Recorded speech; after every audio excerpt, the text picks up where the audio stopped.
From UFOs to psychic powers and government conspiracies, history is riddled with unexplained events. You can turn back now or learn the stuff they don't want you to know. A production of iHeartRadio.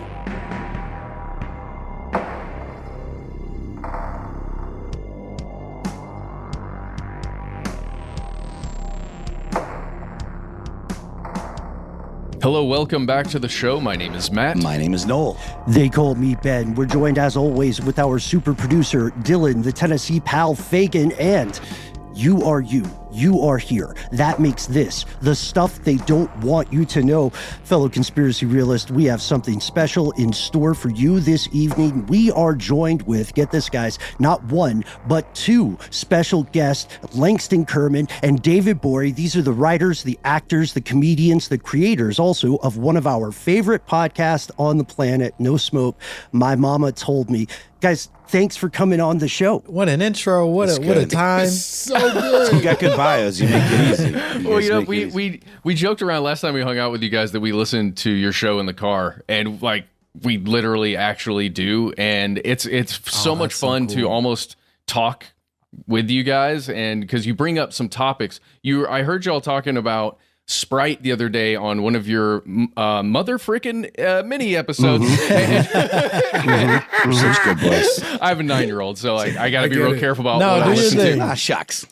But dude, David, you brought up randomly Edward Bernays, and I was just sitting there just going like, man, how did David find out about Edward Bernays? A lot of people don't know about this person. Like the man, the myth, the legend. Oh, yeah, I'm a weird guy. No, it's so wonderful.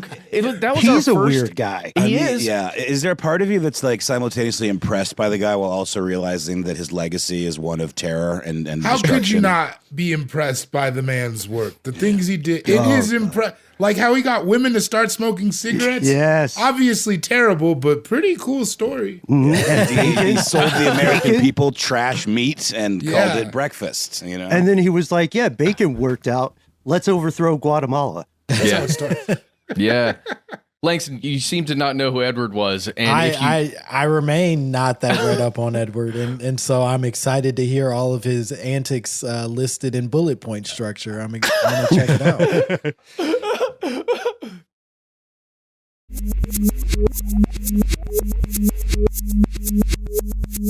And we have returned. I'm going to be honest, you guys. I am much more excited to have you all on our show than Edward Bernays. As Matt mentioned, he is one of the first Sith Lords that we learned about, godfather of PR. He's the very first episode of the podcast. Mm-hmm. Yep. And the book Propaganda, available online. It seems like a great place to start, though. I mean, you know, since we've got two folks, one who's getting into it, more familiar, and then Langston, maybe you're a little less familiar. But I mean, the idea of this dude who basically invented advertising, like how could he not be like a Sith Lord type figure, given the way things have gone in terms of like, you know, capitalism and just the absolute explosion of, you know, consumer culture. Yeah, I mean, also, I don't want you guys to feel bad. I'm also the nephew of Freud, so. Good. I totally forgot about that. There go my notes. All right. Guys, I think we got to end the podcast. We got to go. No, we have not yet begun to podcast. But I mean, just the idea of like weaponizing psychology, you know, to convince people that they need something that they maybe don't need. I mean, I guess there is a place for advertising where it can be a good thing. But do you guys have thoughts on just the nature of advertising? I'd say that, and I don't think I'm speaking out of turn when I say this, I would say that about 80% of the conspiracies we unpack on the podcast tend to circle back to some version of capitalist structures basically being a poison that led to all of it. Like there are very few conspiracies that you can't just point at the richest man in the room and be like, well, he did it. That was him that did that to us. I don't know how to convince y'all to join me in murdering him, but certainly that's the guy that did it. And there are more of us. Yeah. A lot more. Firstly, I want to say the My Momma Told Me pod is brought to you by Oscar Mayer. Oh boy, yeah. Trash meat. Yeah. Oh no! In fun shapes. That's actually 100% true, and we Gotta get that in there. we have gift cards to prove it. Amazing. I never got mine because I didn't want my name on the meat list, but Meatless. No, There's- there are so many lists out there that you can. Man, I can't even remember the episode you guys were just talking about getting on a list. God, it was really recent. I've got it in my notes somewhere, but I'm just going to probably cut that this part. chase leak, right? I think that was it. That was it. Oh, sure. Yeah. No, that chase leak was fast. I don't know if you guys have covered it on the podcast at all, but it's insane that they even called it a leak. The it's everybody not- leak, like the every it's- social security number of everyone who's ever fraud? lived. Yeah, because leak implies that there was stuff left over that did not get leaked as well. Or even it implies that there's like there's a winnable game inside of this. That this was a happy accident. Like there are times where like these airlines years ago, it happens far less frequently now, where like airlines would mess up and you could like fly to Dubai for $150 and you had to scramble to get the tickets. They would immediately fix it and there was no accountability on the other end. This was not an accident. This was clearly just misinformation that was leading people to commit check fraud. It's insane. Oh yeah. Just for context, it was you would write a check out to yourself for a crazy amount of money that you do not have, deposit it, and immediately take a bunch of that, if not all of that cash out, as much as you could, basically. Like walking into a bank to do it too, not at an ATM or something. Sure. And then Chase was like, "Oh, by the way, we have a lot of money to sue everybody." Yeah, we knew we set it up that way.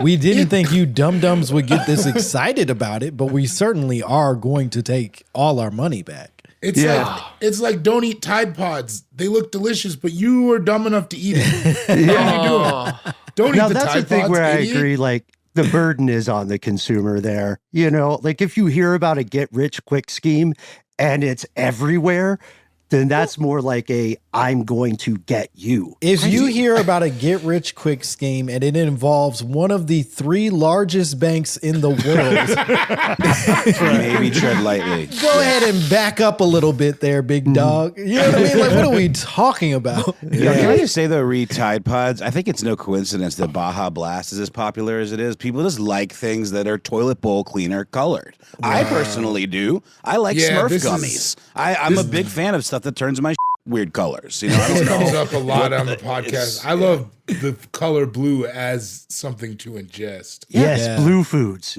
Yeah, Yeah. and drinks mostly, but It's all I was probably about to fine, say- guys. The dye is probably fine for you. I'm certain. One of the things we landed on in the podcast was that there is no natural occurring blue in most blue You flavors. think? Do you know what I mean? Like, that is not what God intended for There's us. no such thing as science. blue raspberry? That's not a naturally occurring fruit? No. That's why they have to hit you with qualifiers like electric. Exactly.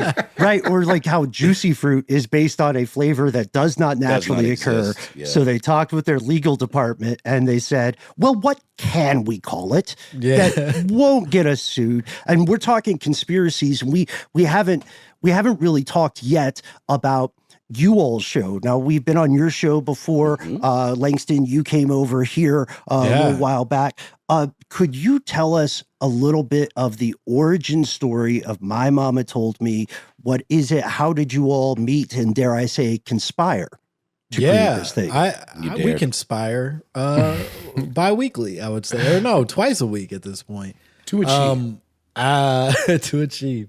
The podcast is about Black conspiracy theories specifically.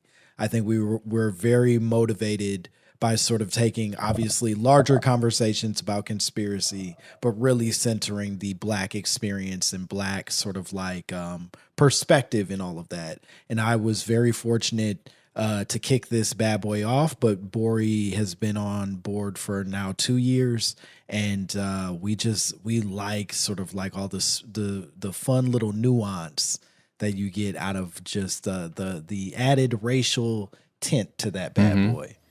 There's nothing better. I know. Sorry, David. I didn't mean to step on your toes here. But there's nothing better than the opening of y'all's show when you make something up at the very top about this make show. Something up. What are you talking about, man?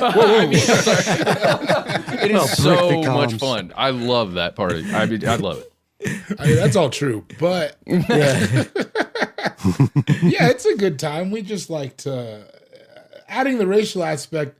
It just makes you more scared of things you were already scared of, and who doesn't want to do that on a podcast? Yeah, the podcast to get scared. I mean, one thing we try to do on this show is not to necessarily intentionally freak people out too much. Just like to look at a thing, talk about who's saying the thing, where it might have come from, look at the science, look at what the internet's saying, and then just have a talk about it. Because a lot of this stuff at the end of the day is sort of thought experiments, and it's like it fascinates us on a fundamental human level, and I think that's what makes the conversations worth listening to. You know, I have long equated conspiracy theory to a version of like dude fan fiction. You know what I mean? It's just straight man fan fiction where you are obsessed with an idea and you start to create your own stories in that idea. And some of those stories are completely in canon and are correct. And then some of them shits are truly you just going Dragon Ball Heroes with that bad boy. And, you know,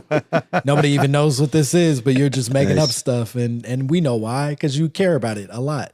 Dude, I've got a Dragon Ball one like this for you guys on a mini episode you just did. It's the one where you mentioned Edward Bernays, and it was about McDonald's and Sprite specifically. I want you guys to know how wide of a array of topics we cover in that one mini episode. Really covered a lot of ground. I'm sorry.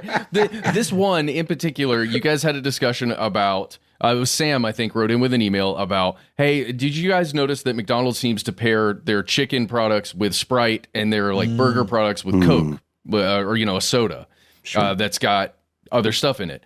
And as you guys are going through it, it made me think about our discussion about Mountain Dew and Surge and all that stuff that we talked about back in the day. Speaking of the strangely colored drinks that we ingested, especially as younger folks. But then it got me to thinking, okay, of those two drinks, they are pretty much the same thing, right? This is corn syrup, a little bit of flavoring, some soda water, basically. But one of those drinks has an added thing in it that the other one doesn't have. Coke versus Sprite. Coke has caffeine in it. Yeah. And which made me think, is there a reason why somebody would want to get caffeine in the white people and not in the black people? They don't want us too energized. But think about it. It's a stimulant. It's been used as a stimulant for so long. And what does sugar do if not make you drowsy and like kind of out of it and crash, right? I'm telling you, I don't know. The more I thought about it as you guys were talking about it, I was like, wait a minute. Mountain Dew was aimed so squarely at white kids too early on. I don't know. Just it got me thinking. No, I really like this train of thought. I think, frankly, it took me a second to remember that Sprite is decaffeinated. Yeah. And more than that, I think it is very much pitched as a caffeinated drink. Like a lot of their imagery is like dudes playing basketball and like Drake in the studio turning into a robot. Yeah. It's like, oh, like this is like a party drink, therefore it would have caffeine, it would keep me up and shit. But there's a reason they don't want us caffeinated. That feels crazy. It's interesting because now when I really kind of expand and look on it, there's no black energy drinks. No. And I don't even think they pitch us coffee that hard. I'm telling you, but outside of Oregon. Fanta, Hawaiian Punch, like just think about all of those products. I don't know. All the blackest drinks. I think there's something in there. Do you guys remember Josta? That with was for black guarana? people. That was a kind of it had like a panther on the, I mean, do you think, was that geared towards black folks, do you think? Or I think it was more towards Africans. Like fair. It just the branding of it did feel Africans and ska bands, I would say, is yeah. Now people will tell you that's a limited demographic. But hear us out. Yeah. Listen, you only need 1,000 hardcore fans. I would like to propose a quick, just devil's advocate perspective on the Sprite burger chicken argument. Don't you think it's maybe just an aesthetic choice? Because like Sprite is clear and chicken is kind of white and burgers are brown and Coke is brown. Just in terms of like there. placement in the ad. It's also is a better pairing is the thing.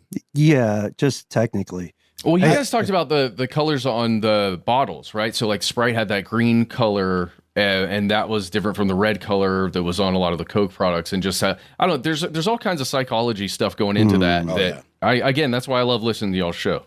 But even as you guys are saying it's a better pairing, a part of me, and this is me being the antagonist that I am, a part of me wonders how much of that is just coaching, right? That like historically we are told red wine with red meat, and that is the best flavor, palate pairing, whatever. But like, is it, or is that just what we've been programmed to understand because culturally it's correct? It's a placebo effect too, right? I mean, if you believe it, then maybe you're like on board already mentally from the start, and then you're like, hell yeah, that's the best, and nothing else would suffice. I do feel like citrus pairs well with poultry, though.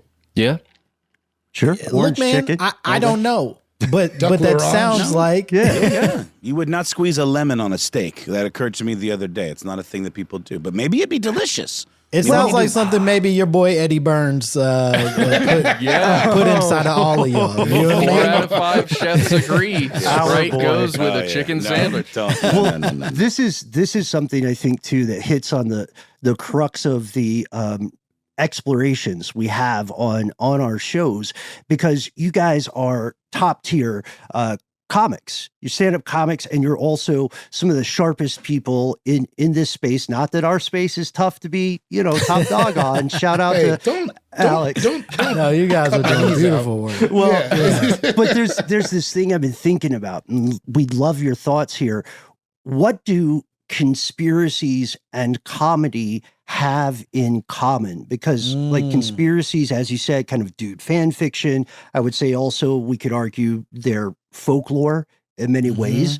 And it appears that, like you were saying, Langston, a conspiracy kind of aggregates facts and then attempts to reframe them in an unexpected way that purports to explain everything. And when we're watching you guys on stage, when we're watching like the newest special you have, David, The Birth of a Nation, Gborie, and we're watching Bad Poetry, just came out on Netflix. There's a lot of thought you guys put into structuring, right? A story, reframing things. So is there anything in common between conspiracies and comedy? I mean, I think it definitely comes from the same place, right? I think a lot of it is rooted somewhere in truth. I think a lot of it is trying to understand your surroundings. You know what I mean? Trying to put things in a way that you can understand and that you can tell to other people. So I think that, while not funny, I think they parallel pretty well. I also think there's and not necessarily even in a sinister way, there's a ton of manipulation in comedy.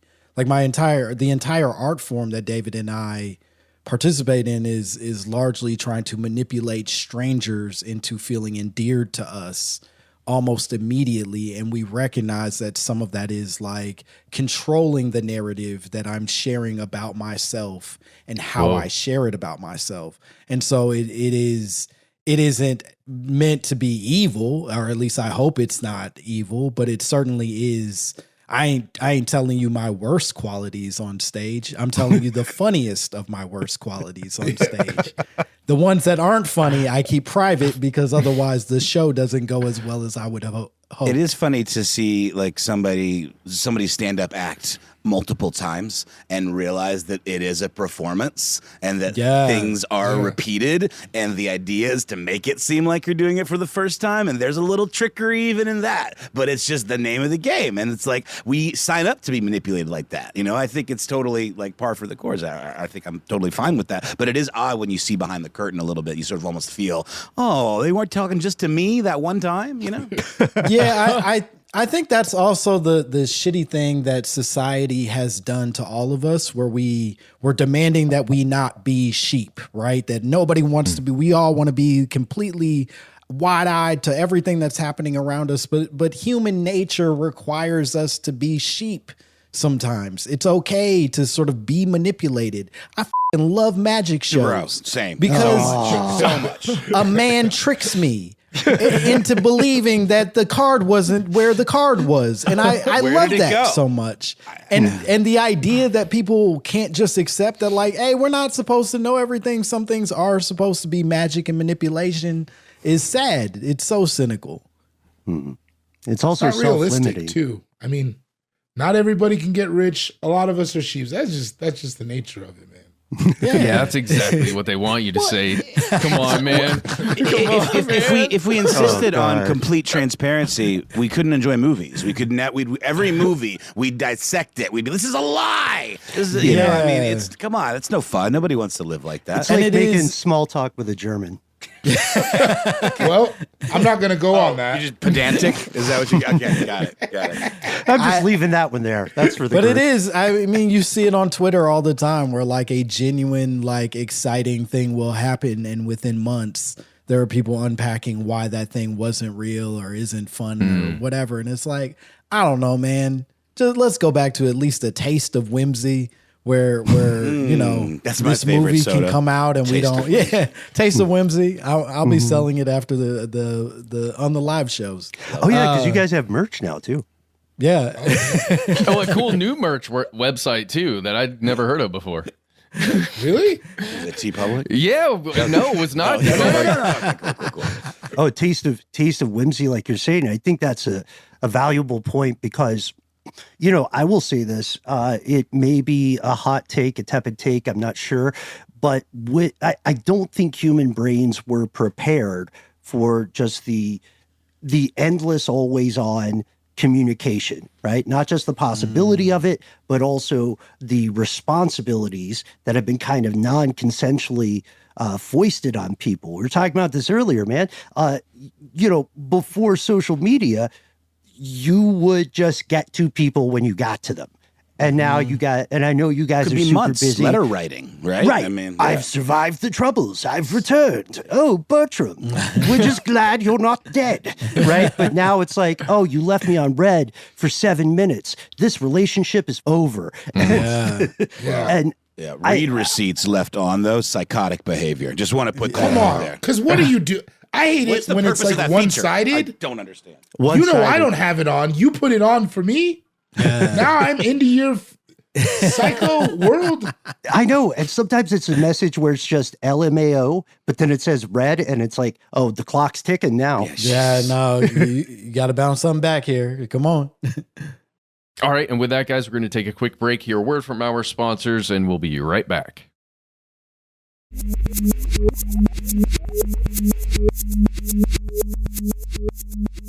And we're back. You guys do a tremendous job of applying. When I ask about conspiracy and comedy, I also see some incredibly sharp application of critical thought, right? Because sometimes you'll dive into what might be called an old wives' tale, like recently the question of whether the shape of a pregnant person's belly can inform the gender. And then sometimes you dive into things that can be disturbing and scary for people. So with this, like, what do you have a go-to formula for separating the fact from the fiction, or how do you guys even navigate this? Gborie, I'll let you, maybe you have a better answer than I do right away, but No, I don't. oh, okay. It's a vibe thing. I mean, I think we try to be as responsible as possible.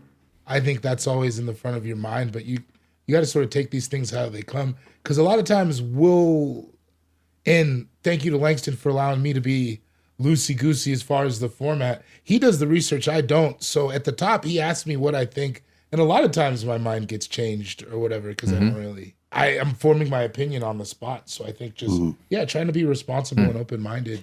Was there ever anything, though, that, like, you came in thinking this is BS and you walked out thinking this is true?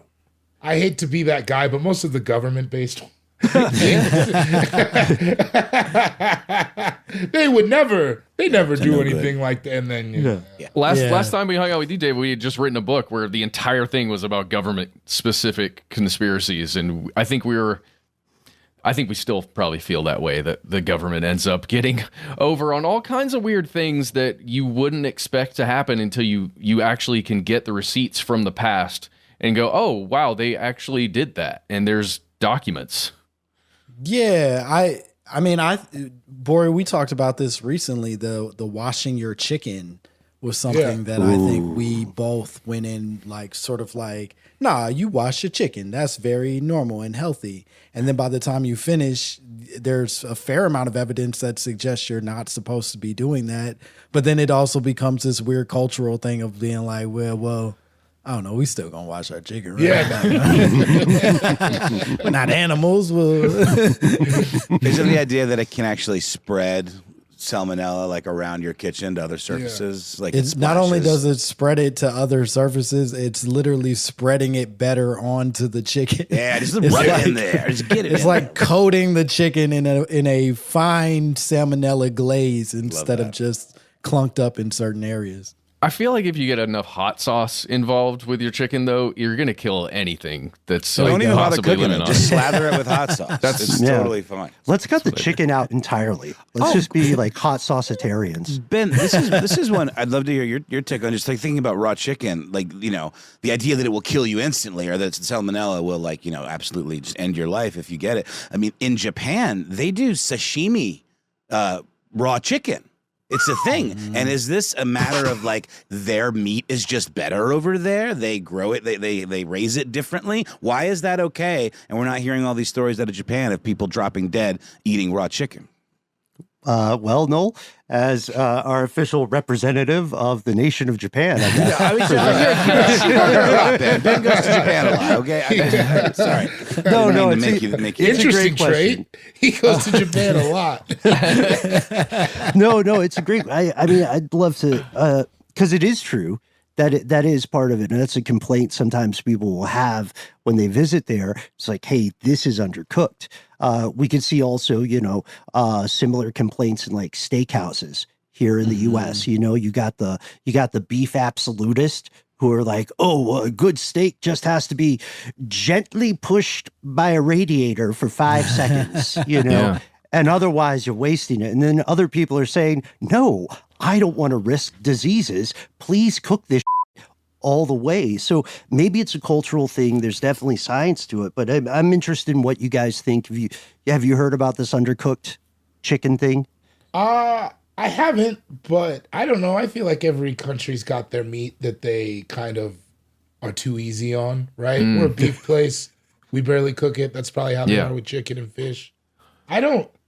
I'm terrible, so I think I could handle chicken sashimi. I'm not like afraid of meat in that way, which is not a great trait. A healthy fear of meat is probably good for just general survival. Right? I feel like it's a texture now than it's ever been. Yeah, I think it would be a texture issue for me eating raw chicken, but I don't know. I think I've certainly seen the videos of people eating the raw chicken. And I will say I have no sense of like how their chicken could be raised to be less diseased versus ours. But I do know, like, having spent months in other countries, I always lose weight no matter where I am. Oh, yeah. That's true, yeah. Like, I spent a month in Scotland and was eating the same bullshit I eat here and immediately lost like 15 pounds. And it truly is just because I think our foods are coated in all kinds of sugars and poisons that we often don't realize are there. And so, yeah, the possibility of another country having a healthier version of the thing seems well within reason to me. I agree. Let me ask, Langston, do you eat a lot of bread in your diet ever, or is that pretty much cut out of your diet at this point? I try to avoid it, but I certainly do. I'd be lying if I said I didn't, but it's definitely an effort not to. Yeah, I do the same thing. We learned not that long ago about the sugar content in almost all breads that are created here in the U.S. and just how much sugar's in there. It's basically cake. When people come to the U.S. from other countries, they're like, why is every sandwich a cake sandwich? The question, is it cake? Because the answer is always yes over here. Well, and you translate that to a lot of like sauces and stuff too that end up having like a high fructose corn syrup in it or something that just gets slathered on whatever you're eating. And hey, it's fine here, but you go to another place and it's mostly herbal like based or something, or oil. Yeah, every like Instagram workout dude that ever like tells you how to get in shape is just like, oh, cut out salad dressing and bread. And you're like, all right. And then you're like, but salad, what is a salad without salad dressing? What do you want me to do? I'm not an animal. I just want to see my abs again, if at all possible. Yeah. I would Good maybe luck. just cut back, maybe not entirely abstain. Just a little drizzle will do. Dab will do. That's weird too, because we're getting to the conversation about credibility, which is something you guys are super sharp at as well, which is, we're inundated with I'm going to sound like a jerk. I'm fine with it. Anytime a world event occurs that is unfortunate, it is amazing how quickly people get their PhDs and like how quickly they are immediately believed as though they're gospel, Hey, TikTok, it's me, your boy, Jonathan. Well, some went down in Lebanon, and back in 2006, I met a guy who went to Lebanon for a cousin's wedding. So let me tell you about the Middle East.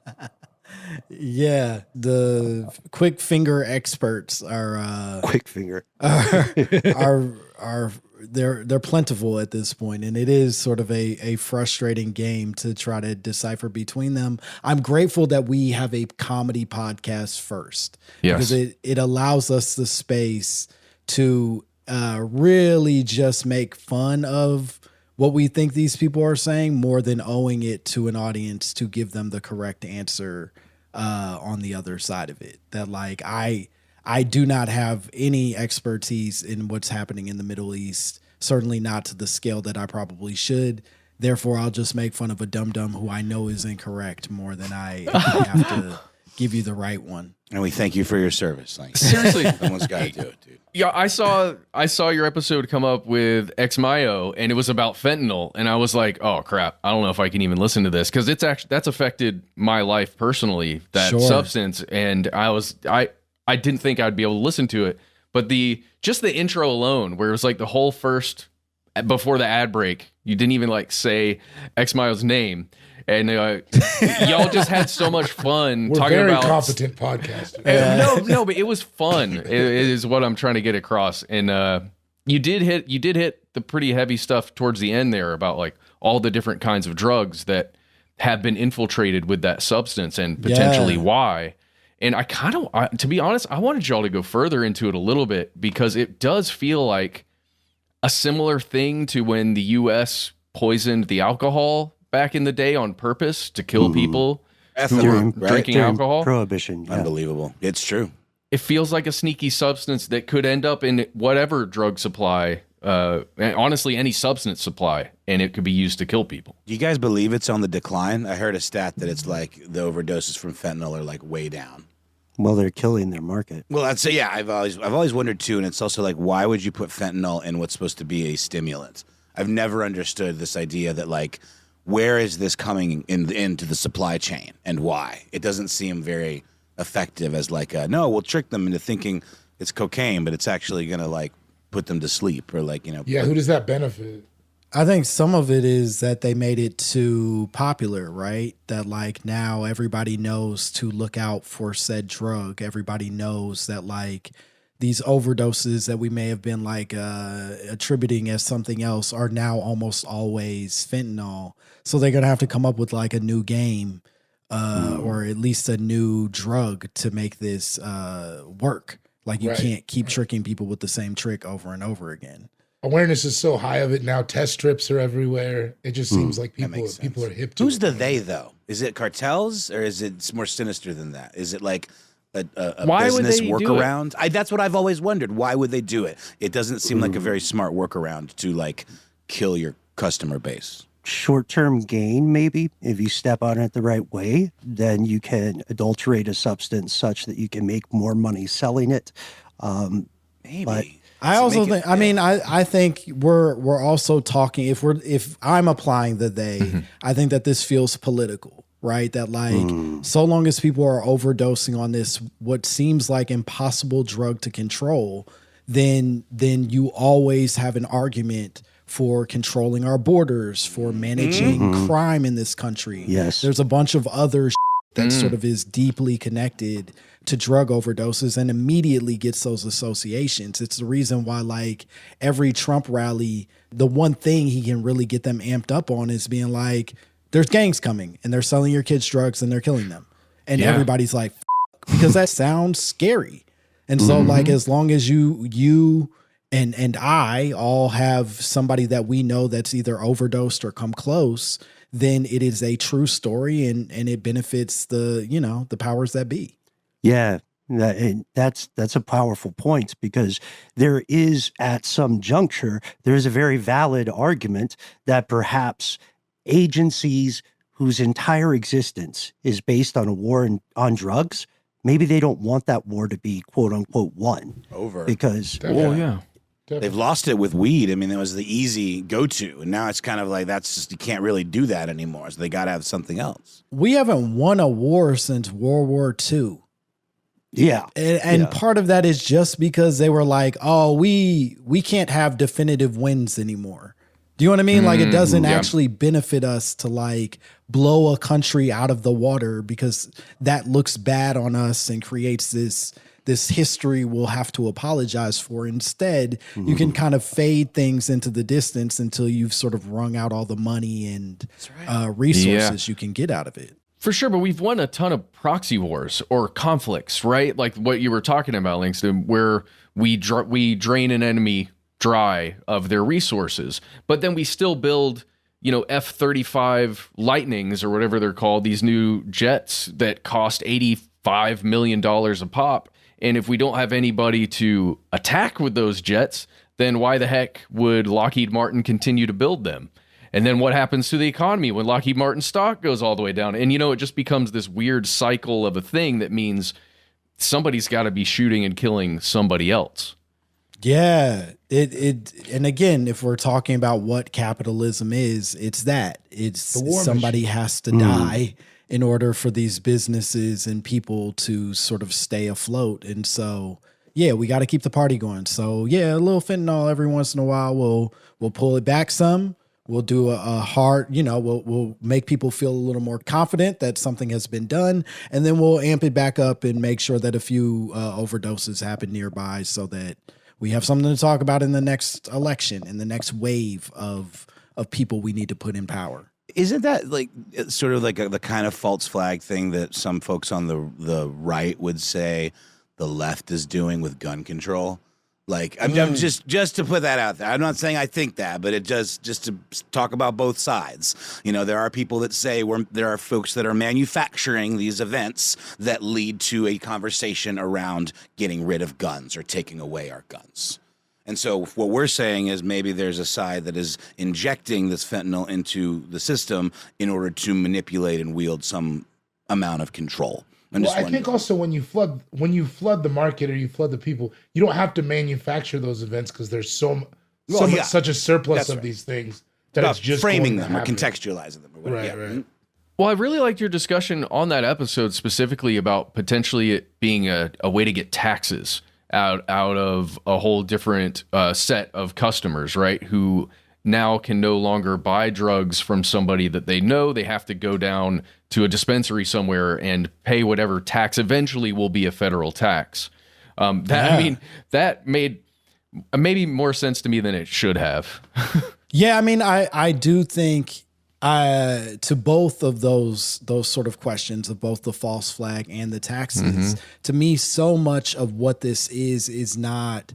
When I think about conspiracy theory, it is rarely a very brilliant man in a very high tower manipulating like chess pieces. This is a bunch of dum-dums who accidentally figured out that this drug is easy to overdose on. And instead of holding themselves accountable, they go, well, leave it out there and see how many people we can sort of at least manipulate by the results of this to gain what we need. So it's not even that I think that there's some mastermind plan to put guns in schools and kill children so that they can make it political. It's that they won't do anything to prevent the killing of children, and then they know they plan to make it political on the other end.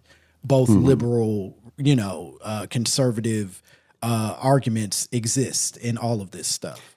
Yeah, sin of negligence, right? Exactly. Yeah. And this is something that I think is inescapable for anybody who really put some time into thinking through this. And I love the point we're getting at here, which is there's always that question, is there some, as you said, guy at a high tower, is there some single global cabal that runs the world, right? And doesn't want you to know that Tupac and Elvis are alive for some reason. but what it seems more often, at least in our collective experience, I don't want to speak for the guys here, so I should amend that. At least to me, it seems like there are a bunch of people who want to control the world and feel like they should, and they all hate each other. They'll get along a little bit when the ends are justifying, whatever their goal is. But whenever we come up against questions like the Illuminati or what is a real or fake conspiracy theory, I'm 100% on board with you guys. It typically turns out to be people who messed up and want to try to cover up what they messed up, or people who already have some power and they want more power. I don't think you need aliens to explain that. We all have a hard time, I think, believing in the benevolent politician, or like the politician who made this path for their lives in order to help people on either side. I mean, again, not speaking for the group, but me, myself, I don't trust any of them, and I don't think that's a particularly, alarmist position. No, not at all. These people are psychos. It's That's like the job requirement. If they have the want to do it is what disqualifies you from being a trustworthy person. Yes. Yeah, I've had this argument with my wife a million times because I think my wife tends to vote very. She's a liberal voting person. She is not a cynic like myself. She sort of tends to be in line with a lot of the Democratic agenda in a lot of ways, and she loves Barack Obama and was so excited at times where she gets to meet him or be in a room where he once sat and would come back and tell me the thing. I was like, but he's a psychopath. What are you celebrating? Like as an absolute psychopath, and it's not personal to him. It's Kamala's one. Trump is one, obviously. George W., his daddy. They're all psychopaths because they literally sat down and were like, I'm going to be the greatest person in the world. I'm going to become the world's champion, despite all of the people out here. I'm going to be the guy to win this whole thing. Imagine looking at LeBron James and being like, I'll beat him. Yeah, I got it. I got it. I get that. Do you think the notion that they're psychopaths and that what someone like Kamala or Barack Obama represents as a positive thing can coexist? Do you know what I mean? Like as a symbol? Yeah, as a positive thing, like that Barack Obama is the first black president, Kamala Harris, whatever it might represent to certain people that could serve as a positive thing, while also it existing that they're not great people. Like, I don't know. I'm asking. I do think that we, like I was saying before, we need to be sheep sometimes. Okay. And especially in the system that's laid out before us. Now, if we want to have a bigger conversation about whether or not the very structure that we're all trapped in is correct, I got different feelings on it, but I do think if we exist in the world that we exist in, then people need to be inspired and need to feel motivated. And I think those kinds of psychopaths can sometimes be exactly what we need to make someone a better version of themselves. Now, does that make for a greater good in terms of our societal survival, the survival of humanity? I'm not convinced, but I don't know that I know what the alternative is at this exactly. point. Yeah. I was going to say the alternative is 1,000 bottles of mineral oil. Oh, sorry. Let's just go. Before we get to the I was AI. waiting. And honestly, Matt, I thought you were going to be the one to bring it up. Me? Yeah, something in the eyes. I'm sorry. I cover more of the political talk. Gborie almost completely covers the Diddy talk. All right, let's get into it. Whoa! That sounds like it's a different thing going on. That's a genre. He's our foremost expert in all things Sean Combs. Yeah, I saw the photos. So Sean Puffy. Are we surprised? I'm sorry. Go on, please. He said he was a bad boy for life, man. I just sometimes when people tell you stuff, you should listen to what they're saying. People tell you who they are. Yeah, but so this is something that Noel, Matt, and I were obviously we're nerds, so we're constantly talking about anything that pops up in the world of. I mean, Diddy got charged with conspiracy and trafficking, and the feds. We were just talking about this. Matter of fact, Noel, before we rolled, the feds do not move forward on those kind of cases unless they're locked up, pretty certain that they have their conviction rate is like 90+%. 90 plus, yes. And it's because they won't pursue it unless they're convinced. So, like, what are your takes? I mean, this feels like it goes back to earlier Illuminati questions, Big time. and the cabals and all that crap. Yeah. Unfortunately, I think this one's pretty cut and dry. It's not dry at all. It's not dry. What about the connections? I mean, what about like how does it ripple? Well, maybe we'll get I there. will say that pretty shortly after his arrest, I think it was like a day later, they announced that he was on suicide watch. That this man I saw that. who has never once even shown a sign of not believing in himself, even in the lowest times of humanity, suddenly was willing to take his own life. And I didn't buy that. Well, the for lawyer a second. refuted it like instantly too, right? That felt crazy. Where like if there's a lot of people on this planet that I genuinely believe might hurt themselves, and obviously there are a ton of reasons why somebody might make that choice. Puffy, I'm not buying it. No, sir. That man was fine, and y'all had plans. He's the guy who looked at LeBron and said, "Yeah, I could do basketball, I guess, but I'm busy." Yeah. Do you guys see any of that? The only one-to-one for me is Jeffrey Epstein, where it appears to be somebody who had dirt on a lot of other people, and that was the ammunition that he kept his empire going. I don't know if that's the same for Sean Combs, but it seems like there's some parallels. I think that there's an element of it. I don't think that was the primary thing that was keeping his empire going, but I think there's definitely an element of that, of like, he knows he's taking everybody down with him. And I think it's a scale thing, right? Like, I think that the types of billionaires that Jeffrey Epstein could take down are, and this is no disrespect to him, are putting in a little bit more of an imprint than Jay-Z. Do you know what I mean? Like, I see. The scale, it just isn't the same level of threat to like our function as a society. It's a different network. Yeah, if you're taking down Bill Gates, too big to fail type stuff, right? we gotta bail that out. Jeffrey he gotta get out the way, because that's gonna be way too inconvenient to the way that we live as a society. He's got to take the necktie. Yeah. Ooh. Okay. I do think that's a very brutally accurate argument. And to that point, sometimes, especially here in the West, the public deifies celebrities far past maybe their financial or structural heft to a society. 100%. We were talking about this too. This is a slightly lighter conversation, but we were talking about this when the musician, real up and comer Taylor Swift, made a comment supporting the Harris campaign, and then it moved voting numbers like at an almost unprecedented scale. And I was talking with Matt and Noel, and I was like, is this all it takes?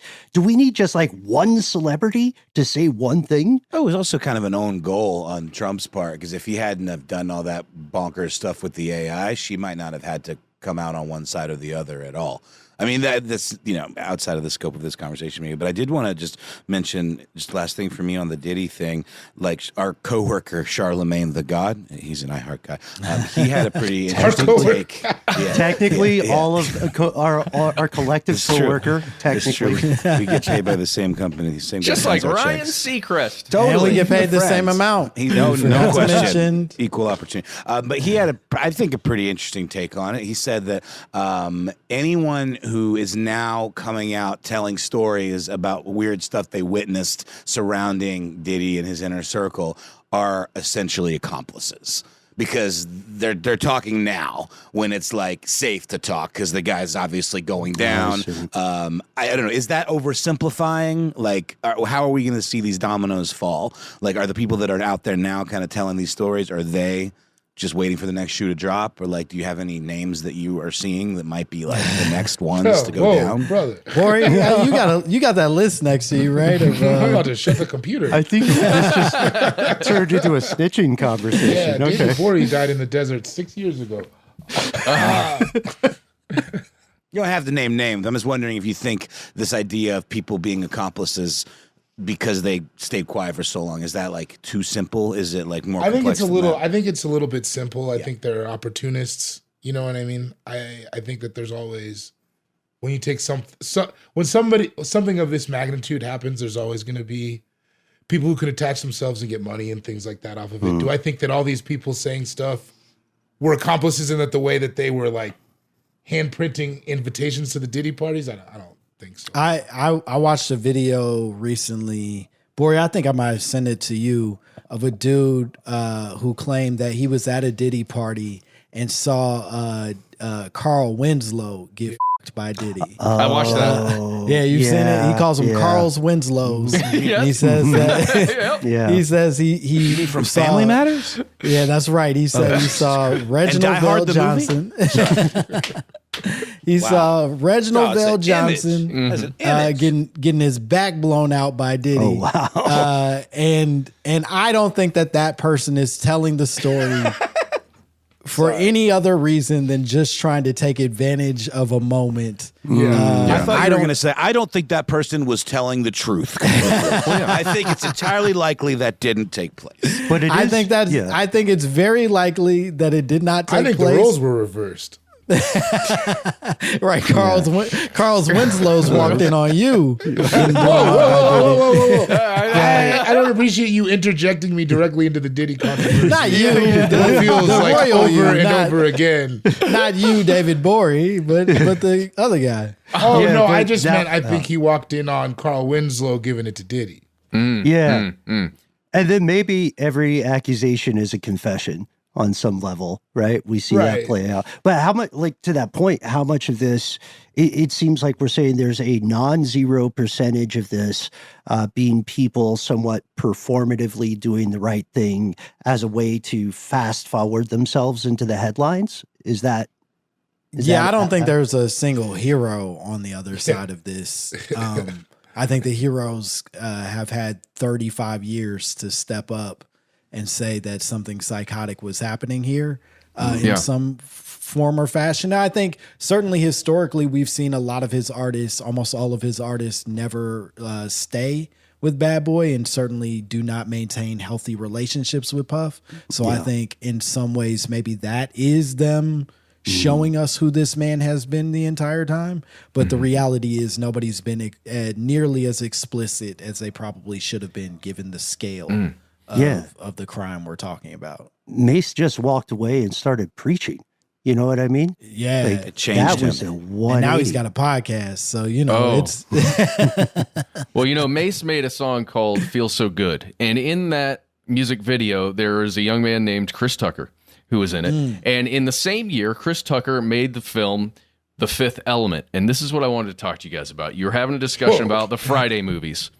And you put them in whatever order you want to. Friday, really important, I think, in a lot of our lives. That one line, and you know this, man, what ended up becoming just the thing that my friends and I said to each other all the time.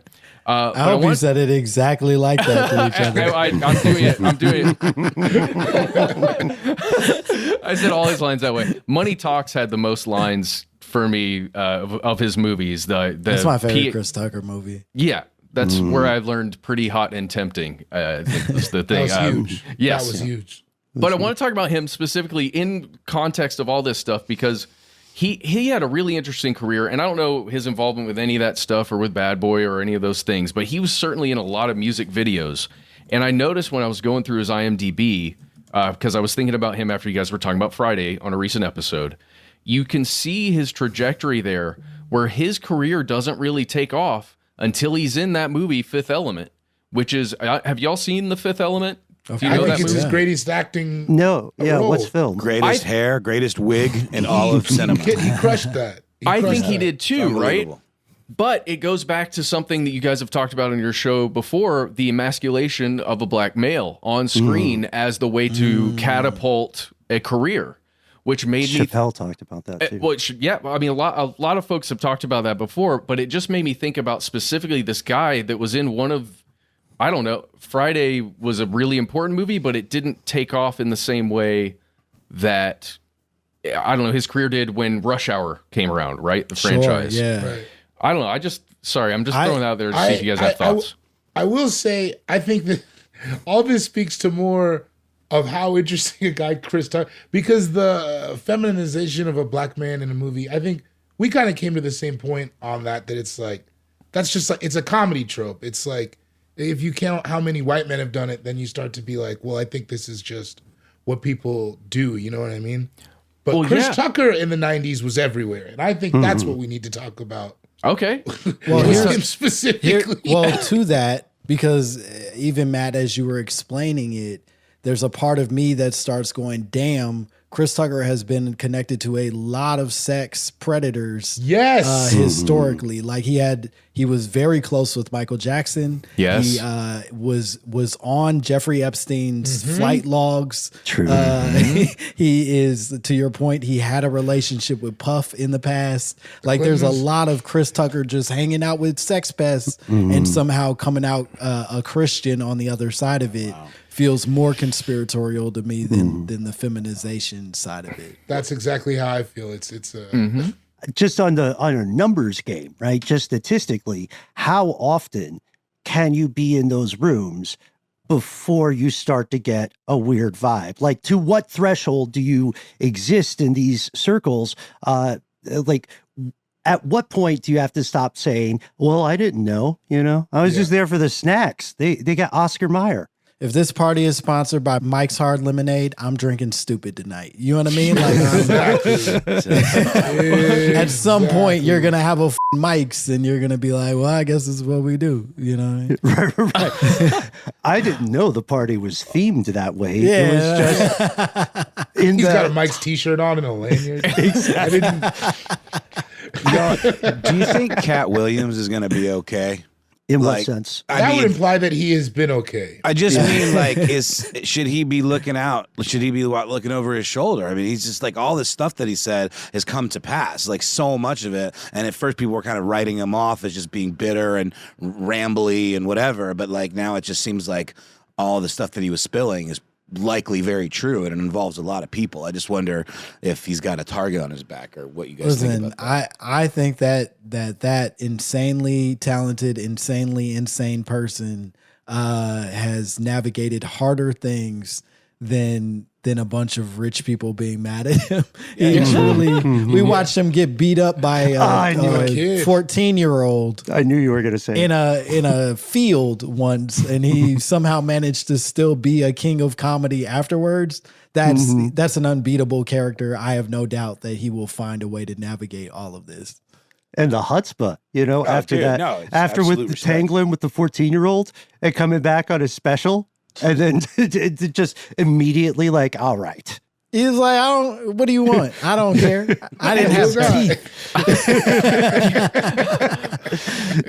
I smoked my teeth away. I'm not gonna feel bad and explain myself in a sad way. This is just true psychosis. I love it. All right, let's pause here because we're getting into some weirder, deeper water. We'll be back with Langston Kerman and David Gborie.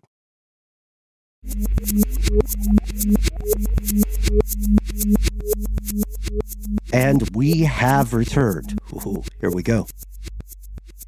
Langston, when you came on and hung out with us last time, I tried to make a connection to your past as an English teacher and how it kind of like informs the way you teach people with your comedy and on the show. David, I don't know a ton about you when it comes to just maybe a job you've held in the past or a position in your life, a relationship that kind of informed the way you talk to people about these complex subjects? Oh, a pretty regular guy before comedian was my job. Yeah. Worked at a few gas stations, scammed some old people out of some money at a call center for a while. I worked at a casino. But like service positions? Service exclusively. I only ever had jobs. Construction for a while, not highly skilled. So that was you at the call center. Well, but for me, it's about communication, like how and the way you guys communicate to get big kind of ideas across, and also just hit that funny moment that, again, like as a listener, you just somehow grab that thing that I was kind of thinking, but I didn't formulate it into the way that you guys put it. So I'm just trying to say appreciate y'all's communication style. One of the things that I think David is especially great at, that I'm grateful that he has this skill that I struggle in sometimes, is he has an ability to sort of meet people exactly where they are. And I think sometimes I'm like, this dumb I don't want to talk to them. This is frustrating. And he's very much like, nah, like, I see where you're at. I'm down to clown right wherever you need to be, because that's just what this conversation sort of requires. And I think if I can broaden that a little bit, I think that's what makes for good conspiratorial discussions. It's not hearing someone's opinion and going, that is stupid because of X and X belief that I already hold. It's being able to say like, all right, this is what you think, and I may not think any of that makes sense, but I'm willing to hear you all the way to the end of this train so that we can decide together whether or not that does in fact make sense.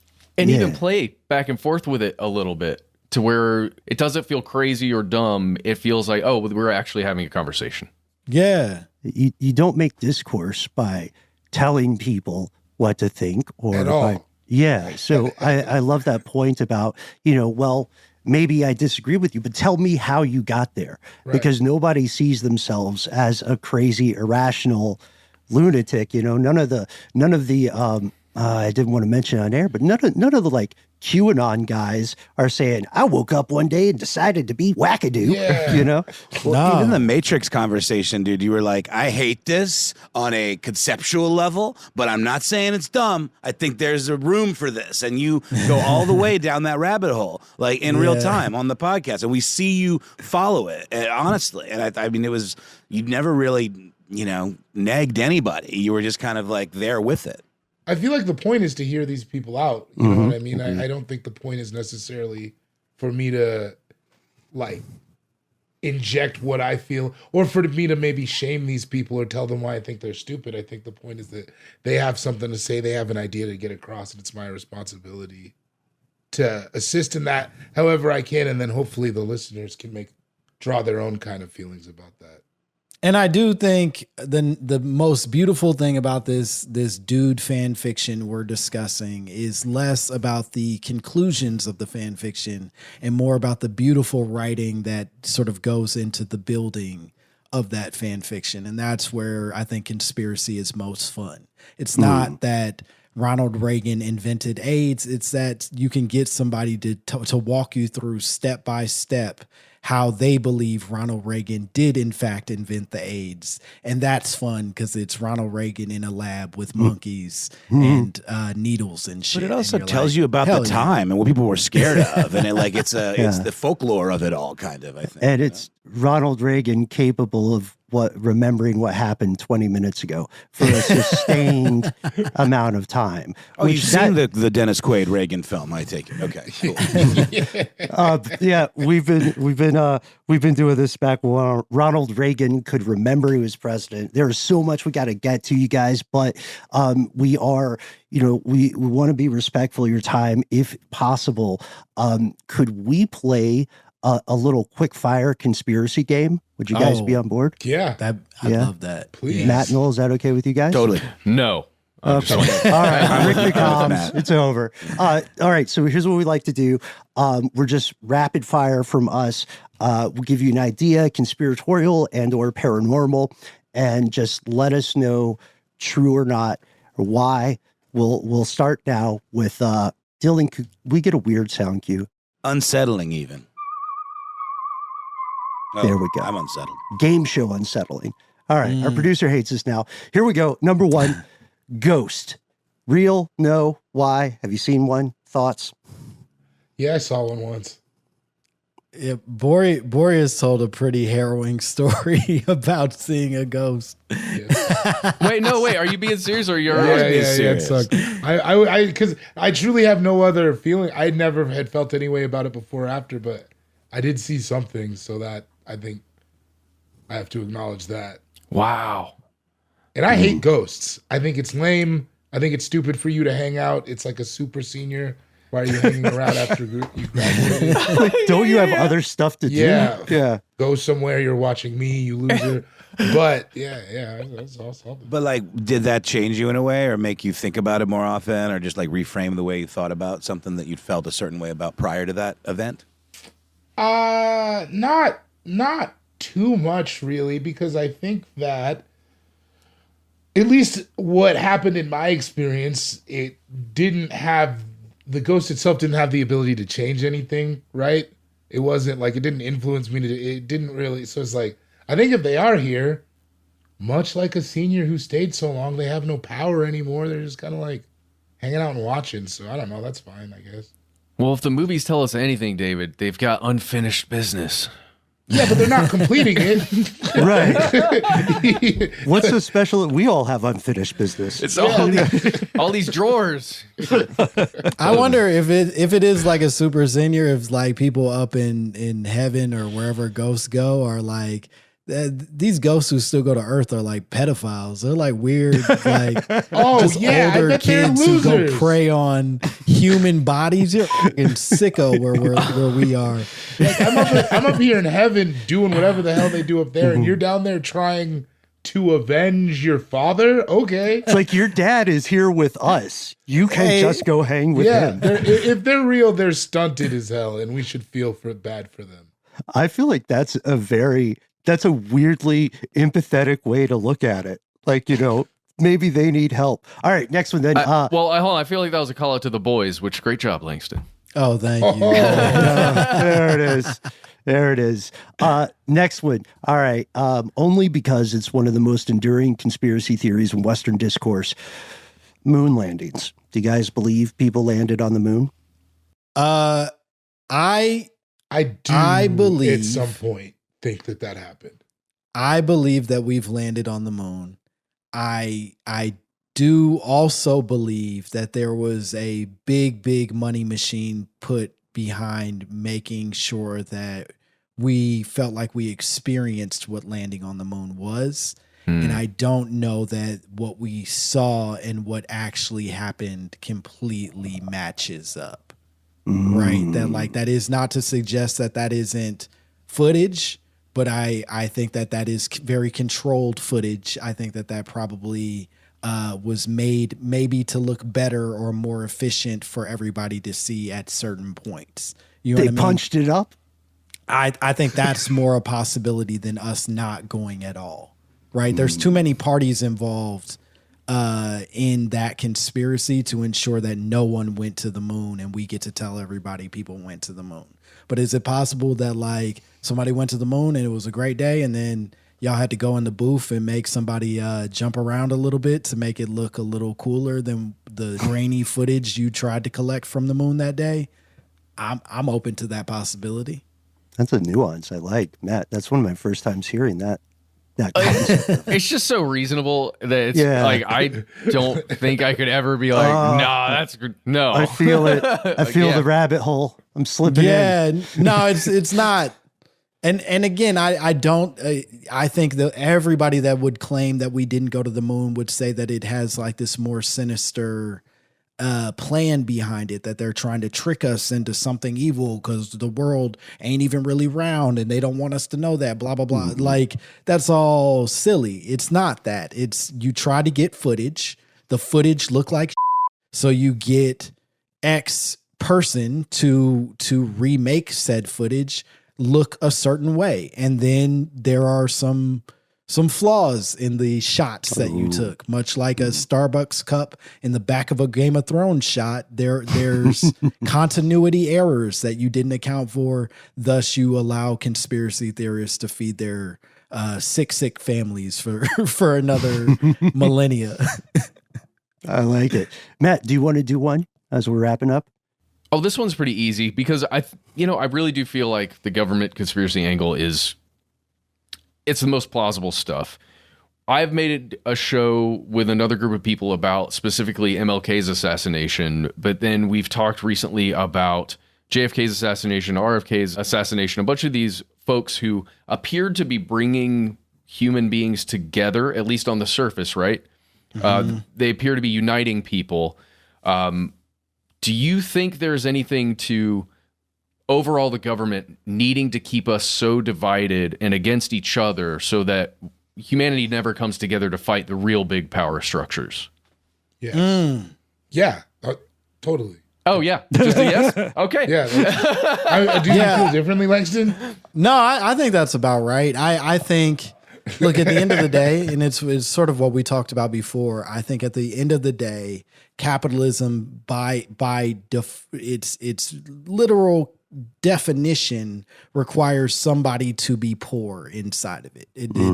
You need more people to not have money in order for the wealth to stay going up for the ones that do manage to get money. And so, like, at the end of the day, that can't just be you counting on people spending their money poorly forever and always. You have to create systems to make sure that they spend their money poorly, or don't have any money to spend at all. And so I think, like, every 4 years, you at least make people re-up on a new opportunity to trick them, no matter what that trick might be.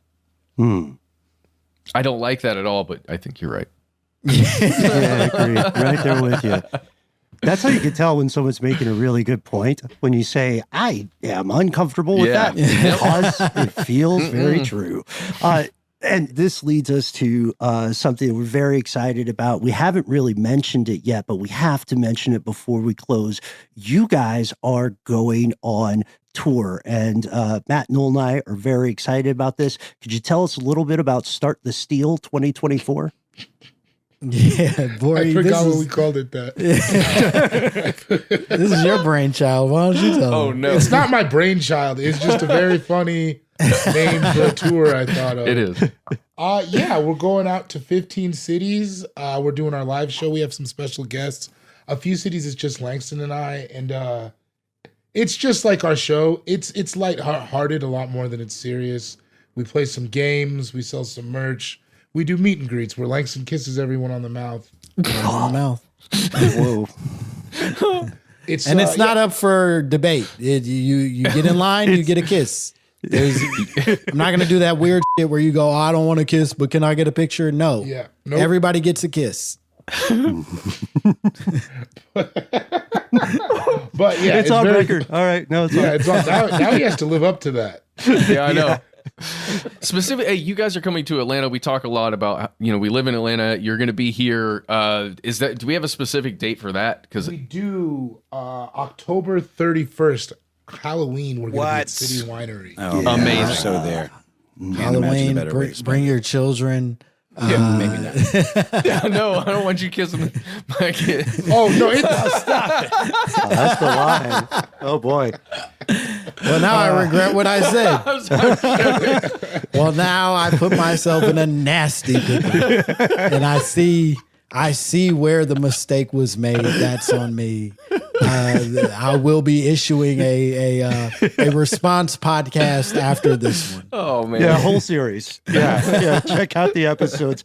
But do check out, before that comes out, do check out My Momma Told Me. It's absolute banger, as you can tell. We are fans here. Do join us. We are going to be there October 31st to check out the guys live here in Atlanta at City Winery. You can also learn all of the dates for the upcoming live show going to the Instagram at My Momma Told Me Pod. David, Langston, for anybody else, where can they learn more about your work outside of the show? You can follow me at Langston Kerman on all social media platforms. I'm the only one with this stupid name. You can watch my special. It's called Bad Poetry. It's on Netflix. And more importantly, come see us live. We have a bunch of dates beginning in early October. Mid-October. And that starts in DC, then Detroit, then Chicago, and then a bunch of other places, including Atlanta. And we would love for y'all to join us there. Aren't you on a show called English Teacher or something? That show's so good. I'm on Watch English Teacher. Thank you. Yeah, no, it's like it's so wholesome and like kind. It's got subversive elements to it, but it's just I find it. I watch it with my kid and like, it's Trixie Mattel. Everything about it is just like so. It's like a sitcom for our generation or something, or their generation. I think it's amazing, and you're fabulous on it. Thank you. Yeah. Oh, Instagram, Cool Guy Jokes 87. I have a special that I did. It's called Birth of a Nation with a G. Don't type in with. I mean, you can type in with a B. It's similar content, but much longer. And more important. But yeah, you can find that on my Patreon, patreon.com/David Gborie, Gborie. Amazing. Thank you, guys. Thanks, guys. We love hanging out with y'all. Seriously. Yeah. This is a pleasure for us. We love the so show. fun. We love talking to you guys. This is great.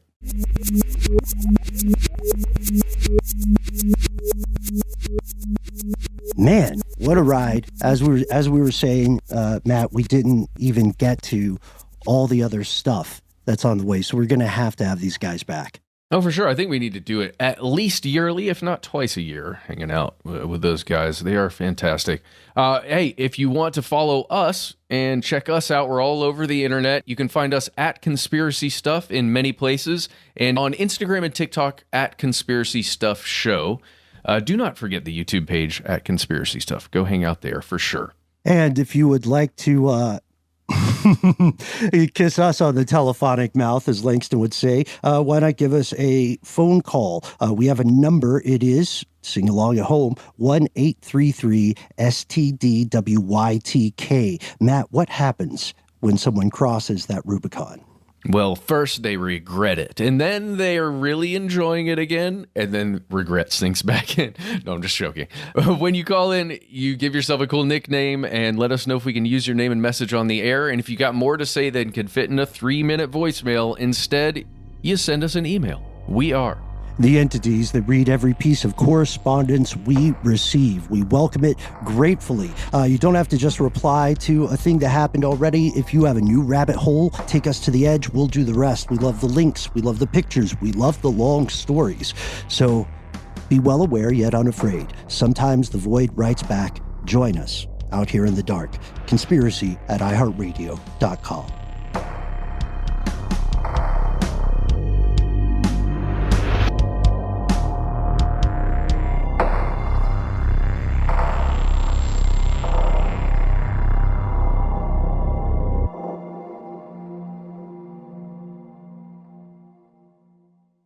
Stuff They Don't Want You to Know is a production of iHeartRadio. For more podcasts from iHeartRadio, visit the iHeartRadio app, Apple Podcasts, or wherever you listen to your favorite shows.